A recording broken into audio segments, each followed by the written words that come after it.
Hi, my name is Brian Burkowski. I played college football at Monmouth University. For the previous 4 years, I've been a professional football player, most recently for the Montreal Alouettes. Hi, I'm Tank Daniels, 6-year NFL pro, played for the New York Giants and the Philadelphia Eagles. My name's Jonathan Hood. I'm an attorney based in New York City, and I'm going to be observing contest number 1 and writing the final opinion letter.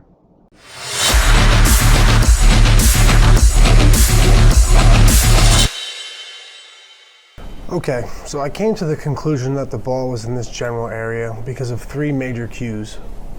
And unfortunately, you can't use these 2 players here to help in identifying where the ball is, but you can use the offensive tackle, the blitzing player, and the quarterback. The offensive tackle is the only player where you can really sort of see his eyes, and that kind of leads you into this general area right here.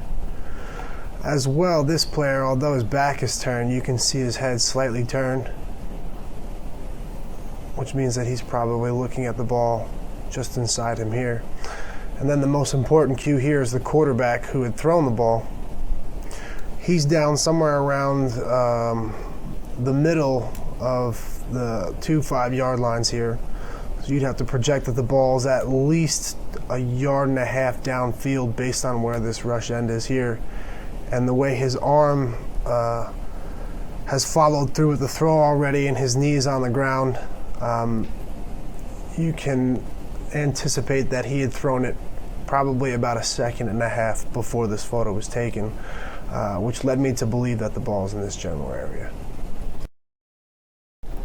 So in my professional opinion, I come to the conclusion that the ball would be somewhere in this area. We have a right-handed quarterback who was somehow flushed out of the pocket, and he would be going to his left. So the ball was initially in his right hand. So gauging from his offensive tackle's direction of his eyes and the direction of the defender's eyes is how I come to the conclusion that the ball would be in this area. You also can see a little bit like from just his helmet placement on where this quarterback's eyes would take it to this area. It wasn't, I initially thought that it was a fumble, but you can tell that nobody hit his arm. So he was throwing the ball before his knee or after his knee hit the ground. He tried to throw the ball in this vicinity. That's how I come to the conclusion that the ball will be here.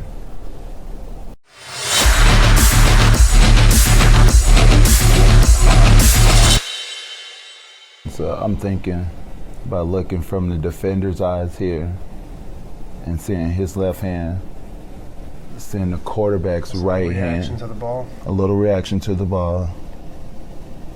With the angle of the quarterback. With the angle of the quarterback's arm. And using this guy as a gauge.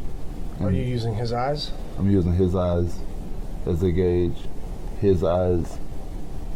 So you're trying to take these 3 players right here and draw an agreeing point of intersection. And with that, I would say it'll be a little bit lower right there. Right there? Just because, like, initially you would think it'd be a little bit higher, but if it was higher, his head wouldn't be down. So I'm getting the depth of the ball from the angle of his head. Because of the angle of his head. Therefore, like, that's why I have it going somewhere in that area. What do you think about that? That looks about right to me, yeah. I mean, the only factor I think that would play into that is the fact that the quarterback is on the ground here. Yeah. So there has to be at least a couple milliseconds between the ball being released and him being slightly higher tilted, which would change that projection maybe a little higher, right about there. All right. No, I think you're absolutely right with that. Is that still maybe? Yeah, right there. Yep. Yeah. Does that look about right? That looks really good. And then it draws his eyes in. Yep. You think that's dead on? Is that our final decision? Final decision. final decision here. So the final decision, the coordinates are x 541, y 206. And that's going to be the final decision here that we found.